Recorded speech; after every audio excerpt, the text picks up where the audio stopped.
હવે વિષય આવે છે કે આ પ્રકારના આકર્ષણ આવ્યું છે તો એની રસની ક્રમશઃ 10 અવસ્થાઓ છે. એમાં આપણે ગઈકાલે જોઈ ગયા કે પ્રથમે અભિલાષસ્ય, સૌથી પહેલા રસની અવસ્થા છે અભિલાષા.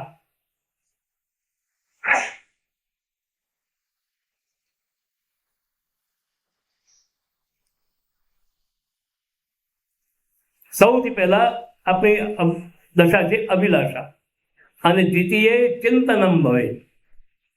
અને જે વસ્તુની અભિલાષા છે એનું જ પછી ચિંતન. હું આને આમ મેળવું, કેવી રીતે મેળવું, આમ કરું તો મળે, આમ કરું તો મળે, આમ કરું તો મળે, એ ચિંતન. તો તમને જ્યારે ઠાકોરજીની સેવામાં હું ઠાકોરજીને માટે આવા વસ્ત્ર બનાવું તો સારું, આવા વસ્ત્ર બનાવું, આજે આવી સામગ્રી બનાવું કે આવી બનાવું, એ પ્રકારનું ઠાકોરજીનું જ્યારે ચિંતન તમારું સેવામાં વધે અને તમે એની અંદરથી માઇનસ થઈ અને કેવળ ઠાકોરજી માટે જ બધું જ્યારે તમે વિચારતા અને કરતા થઈ જાઓ ત્યારે માની લેજો કે તમારામાં રસ એકથી બીજી અવસ્થામાં ગયો છે. એટલે તમે પહેલી ચોપડીમાંથી બીજી ચોપડીમાં આવ્યા. હજી તમે મા કે બાપ બન્યા નથી. મા બાપ એટલે શું ખબર ને તમે? મા બાપ એટલે BA એટલે બાપ અને MA એટલે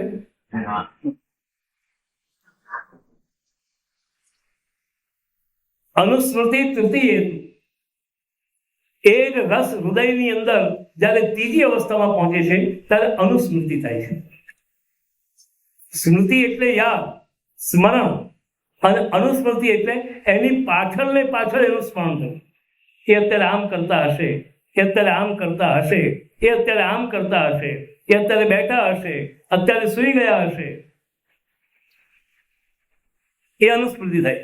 અને એ જ અનુસ્મૃતિને શ્રીમદ ભાગવતની અંદર ગોપ્ય કૃષ્ણે વનમ યાતે તમ અનુદ્રુત ચેતસ કૃષ્ણ લીલા પ્રગાયંત્યો નિન્યુર દુઃખે વાસરાન. ભગવાન જ્યારે ગૌચારણ કરવા જાય ત્યારે અતિશય દુઃખમાં આવી ગયેલી ગોપીઓ એ અનુદ્રુત ચિત્ત કૃષ્ણની પાછળ પાછળ જ રહ્યું જેનું ચિત્ત છે તેવી એ અનુસ્મૃતિ કહેવાય. એ અત્યારે શું કરતા છે? તમે આખું યુગલ ગીત વાંચી જાઓ તો તમને એમાં આ જ મળશે. ભગવાન વૃંદાવનમાં જઈ અને શું કરી રહ્યા છે એને અહીં બેઠી બેઠી જોઈ રહી. એટલે એક ટાઈપનો મનનો વિડીયો, એક ટાઈપનો મનનો વિડીયો. મન આપણું આ જેટલા પણ આજના ઉપકરણો છે એ બધા જ ઉપકરણો ખરેખર આજના જેટલી મશીનરી છે ને આ બધી જ મશીનરી ભગવાને આપણા બોડીમાં ફિટ કરેલી છે, પણ આપણે એને ડેવલપ કરી શક્યા નથી. માટે આપણે આ મશીનો પર ડિપેન્ડ રહેવું પડે. પણ જો તમારી અંદર તમે એને ડેવલપ કરો તો તમારે આ કોઈ મશીનરીની જરૂર નથી. મનુષ્યની અંદર એટલી શક્તિ છે કે અહીંથી બેઠા બેઠા એ સૂર્યથી પણ ઉપરના લોકોનું એ દર્શન કરી શકે છે. અહીંથી બેઠા બેઠા એ અહીંયાથી સૂર્યથી ઉપરના લોકોની અંદર પણ એ પોતાના વિચારોને, પોતાની વાતને, પોતાના શબ્દને મોકલી શકે છે. પણ કેમ કે આપણે આપણી એ શક્તિઓને આપણે ડેવલપ કર્યા નથી. અને યોગશાસ્ત્ર આ શક્તિઓનું ડેવલપમેન્ટ છે. યોગની અંદર મનુષ્યની શક્તિઓ તે ડેવલપ થાય છે. ત્યારે તૃતીય અનુસ્મૃતિ પૂર્વક આવે. અને જ્યારે એવી અનુસ્મૃતિ થાય છે ત્યારે એનું પછી ચોથું લક્ષણ આવે છે. કયું? ચતુર્થે ગુણ કીર્તનમ. ચોથી અવસ્થામાં પછી એનું ગુણ કીર્તન થાય છે. એ ઓટોમેટિક. તમને જ્યારે કોઈ વ્યક્તિ બહુ જ ગમતી થઈ જાય ને, જ્યારે કોઈ વ્યક્તિ બહુ જ ગમતી થઈ જાય તે પછી શું થાય છે? પછી તમે એના ગુણ ગાવા લાગી જાઓ. અરે મારી ઘરવાળી તો એટલી સુંદર રસોઈ બનાવે, બસ આંગળા ચાટ્યા કરો. એક વાત પૂછી, અરે એની દાળ એટલી સુંદર. સારું, સારી વાત છે, સારું, દાળ બહુ સારી બનાવે. અરે એ રોટલી તો એવી પાતળી, નરમ અને સુંદર બનાવે. આખો દિવસ એ જ ગાયા કરે. પછી તમે લોકો કંટાળી જાઓ કેટલીક વાર કે આખો દિવસ એની બાયડીઓ જ ગાયા કરે. પણ આ રસનો સ્વભાવ છે. જ્યારે રસ આનંદ અંદર ઉતરે છે ને અને બીજી વાત એ છે કે પ્રેમ અને રસનો સ્વભાવ છે કે જ્યાં સુધી બીજાને કહે નહીં ત્યાં સુધી એને ચેન પડે નહીં.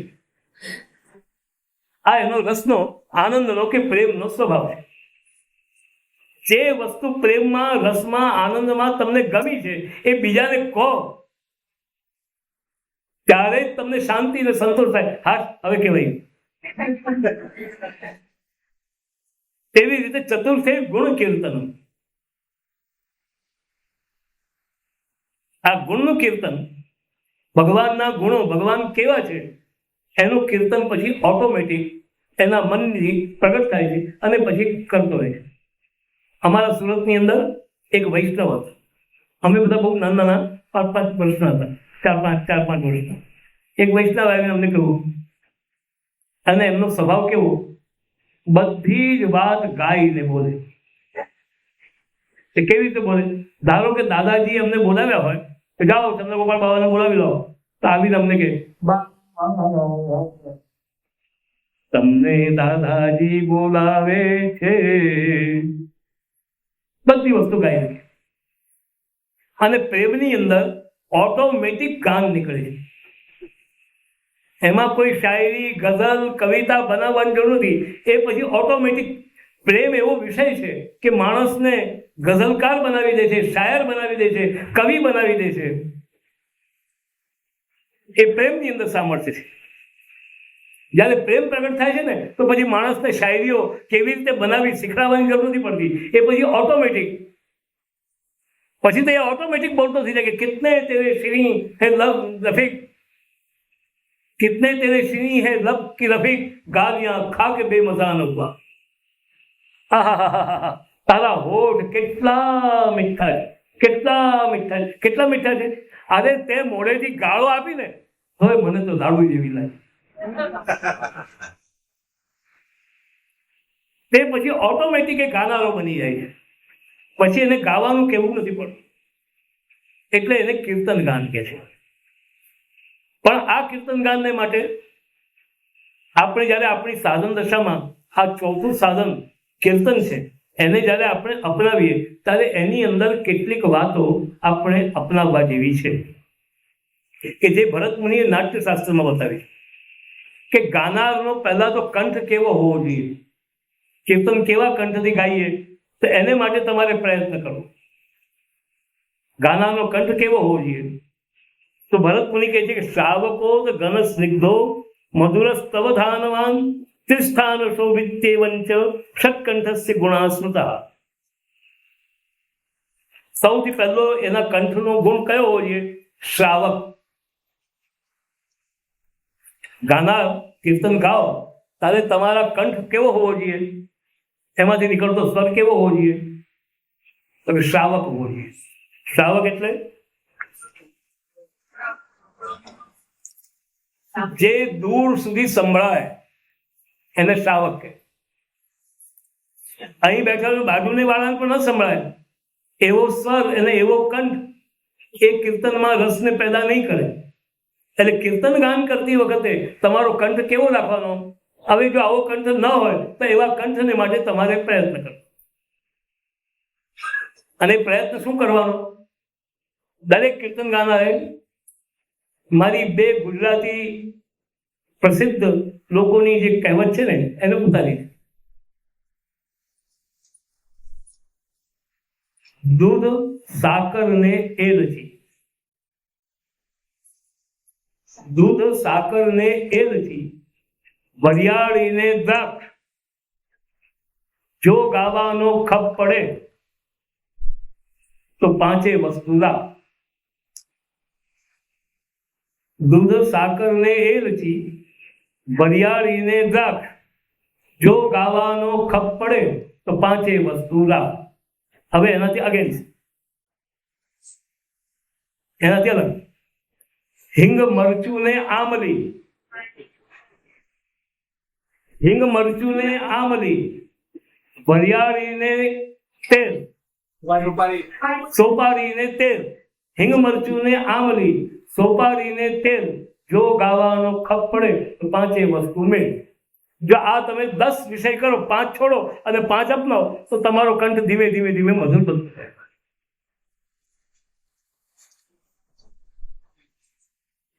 તો બને ત્યાં સુધી દૂધ આવ્યું ને, હવે તમે સમજી લેજો કે જે દૂધ છે ને એ શક્તિ કે બધું નહીં લેવું. બને ત્યાં સુધી ગાયના દૂધનો આગ્રહ રાખો, કારણ કે આ ગુણ ગાયના દૂધમાં છે. અને સાકર એટલે પેલી તૈયાર જે મશીનમાંથી કટવાળી આવે તે સાકર નહીં, પણ ખડી સાકર.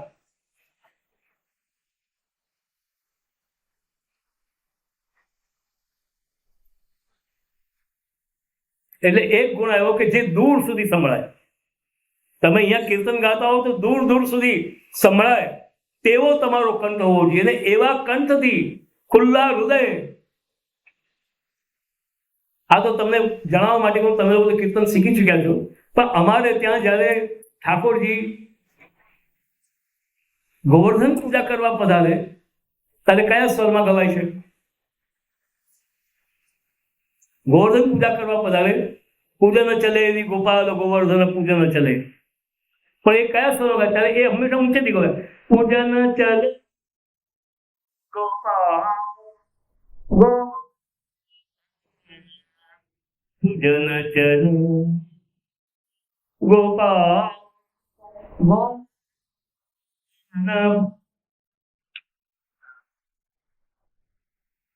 તો આ દૂર સુધી સંભળાવવો જોઈએ.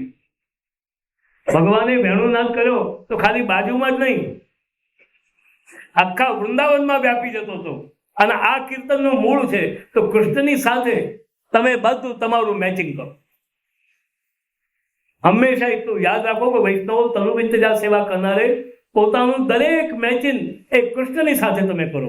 દુનિયા સાથે, દુનિયાના પદાર્થ સાથે નહીં, પણ એનું મેચિંગ તમે કૃષ્ણની સાથે કરો. ચાલવામાં, બોલવામાં, જોવામાં, જવામાં, આવવામાં, દરેકની અંદર. એક નાટ્યના વિભાગની અંદર એક કથા આવે છે પુરાણોમાં કે એકવાર સદાશિવ અને ભગવતી ઉમા આ બંને જણા સામસામા કોમ્પિટિશનમાં આવી ગયા કે આપણા બેમાં શ્રેષ્ઠ નૃત્ય કોણ કરે. તો ઉમા કહે કે તમારા ભાઈડાઓનું કામ નહીં, નાચવું તો અમારા બૈરાઓનું કામ. તો શિવજી કહે કે અરે જા જા, નાચવું તો અમારા લોકોનું કામ, તમે લોકો શું નાચવાના હતા? તમારા લોકો પગ નહીં ઉપડે ને હાથ નહીં ઉપડે ને અમે લોકો જો કેવા તાકત ધીરના કરીએ. એટલે કે ચાલો તારે આપણે ડાન્સ કરીએ. એટલે બંને જણા કોમ્પિટિશનમાં ઉતરે. તો ભગવાન સદાશિવે જેટલી નૃત્યની મુદ્રાઓ કરી અલગ અલગ પ્રકારની, એ બધી જ મુદ્રાઓ ભગવતી ઉમાએ કરીને બતાવી. બધી જ એમણે કરી બતાવી. આખરે શિવજી પણ વિચાર આ પણ હવે આને પરાસ્ત કરી કેમ? અને જો હું બાયડીથી હારી ગયો તો લોકો દુનિયામાં આખા બધા દેવો અને મનુષ્યો અને અસુરો કહેશે શું? આ શિવજી આવો મોટો દેવ અને ઘરવાળીથી હારી ગયો. આમ તો હારી જ જાય, કારણ કે સુપ્રીમ કોર્ટ. આપણે બધા ડિસ્ટ્રિક્ટ કોર્ટ, હાઈકોર્ટ પણ નહીં. કારણ કે ગમે તેવો મોટો મહારાજ હોય કે શેઠી હોય કે પંડિત હોય, શાસ્ત્રીજી હોય છે, બેઠા છે. પણ જો ઘરે ગયા અને જો ઘરવાળી તો આવી ગયા, લો જ્યાંક બાબાને હિંચકો નાખો. હા નાખો. હવે બોલો સુપ્રીમ કોર્ટ કોણ?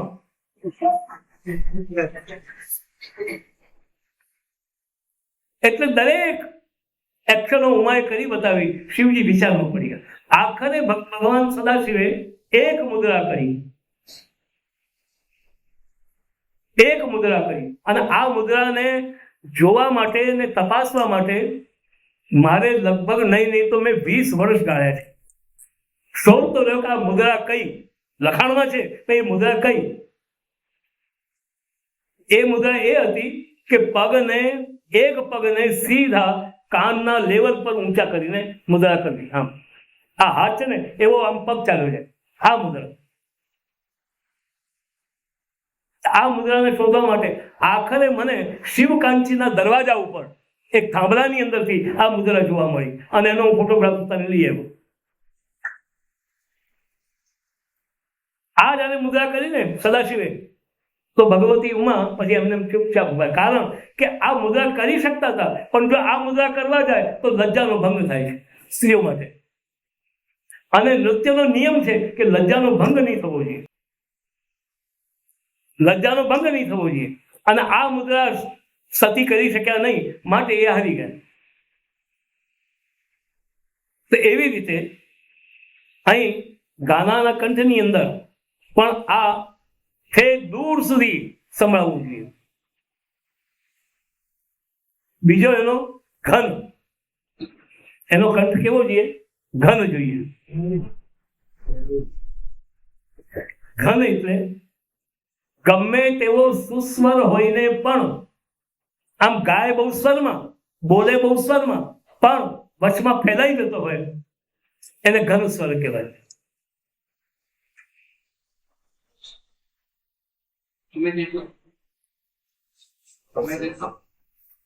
સુંદર હોય, સુસ્વર હોય, મધુર હોય, પણ ગાય એટલે આગળ જઈને થોડીક વારમાં એકદમ ફેલાઈ જાય, એટલે એની સુસ્વરતા રહે નહીં. હવે હું તમને એક વાત કહી કે તમને પહેલા હું આ 10 લક્ષણો આપી દઉં કે દૂધ, સાકર ને એલચી. હવે બીજી વાત કે કોનો સ્વર ઊંચો થઈ શકે અને કોનો સ્વર એ આગળ જઈ શકતો નથી. તો સૌથી પહેલા કીર્તન ગાન કરનારે, કારણ કે સ્વરને દૂર સુધી જવામાં રોકનાર આપણા મનમાં પડેલું જે કારણ એ ચિંતા છે. હવે તમે ચિંતા મનમાં રાખી અને તમે બ્રજ ભયો મહરી કે પૂછતા હોય શું કહો? ધર્મ હિતે પાવ્યો યહદમ, અથવા તો પુષ્ટિ મહારસ દેન. હવે ચિંતા મનમાં હોય પછી કેવું કહેવાય? પુષ્ટિ મહારસ દેન. આવું કહું. ત્યારે કીર્તન ગાનની અંદર જો તમારે કંઠને સુંદર અને આ જાતનો બનાવવો હોય તો એને માટે જરૂરી છે કે તમે ચિંતાનો ત્યાગ. અને માટે જ મહાપ્રભુજી કહે છે કે ચિંતા કાપી ન કાર્ય. કોને નહીં કરવી? બીજા બધાએ કરવું તો કરવા દેજો, પણ ચિંતા કાપી ન કાર્ય કોને ન કરવી? નિવેદિતાત્મભી. ચિંતા નહીં કરે. અને ચિંતા ત્યાં સુધી કે સેવા માટેની કે સાધન માટેની પણ ચિંતા નહીં કરવી. આજે ઠાકોરજીને ભોગ ધરવા માટે કઈ નથી. મહાપ્રભુ ચિંતા કાપી ન કાર્ય. તમે ચિંતા કરી એના કરતા ચિંતા છોડી અને લલકારીને ઠાકોરજીના પદ ઠાકોરજી સામે બેસીને ગાઓ, બાકીનું કામ ઠાકોરજી પૂરું કરે. અને તમારે ત્યાં કઈ નહીં હોય તો ઠાકોરજીએ એવો આગ્રહ રાખ્યો જ નથી કે તું મને આજે મોહનદાસ દર્શન તો જ ખાઈશ. બોલો, કોઈ પણ જગ્યાએ ભગવાન એવું કહ્યું છે? તમે ઠાકોરજીને ખાલી જળ ધરી દો જે આજે હાજર છે તે. અને સેવાનો પહેલી સેવા કઈ?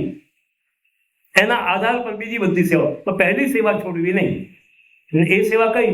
સૌથી પહેલી સેવા અપરસમાં નાઈ અને ઠાકોરજીની સેવામાં એમની સામે જઈને હાજર થઈ ગયો. હું આવી ગયો, હું આવી ગયો. પેલો નોકરી કરનારો ડ્યુટી પર આવ્યો, હું આવી ગયો. બાકીનું બધું ડ્યુટી પછીનું કામ છે ને એ શેઠને આપતો રહે. એવી રીતે તમે ડ્યુટી પર હાજર થઈ જાઓ. એટલે ચિંતા નહીં રાખવી. ચિંતા નહીં કરવાથી કંઠ એના ઉપર દબાણ આવતું નથી, અને દબાણ નહીં આવવાથી એ કંઠ દૂર સુધી પહોંચતો થઈ શકે.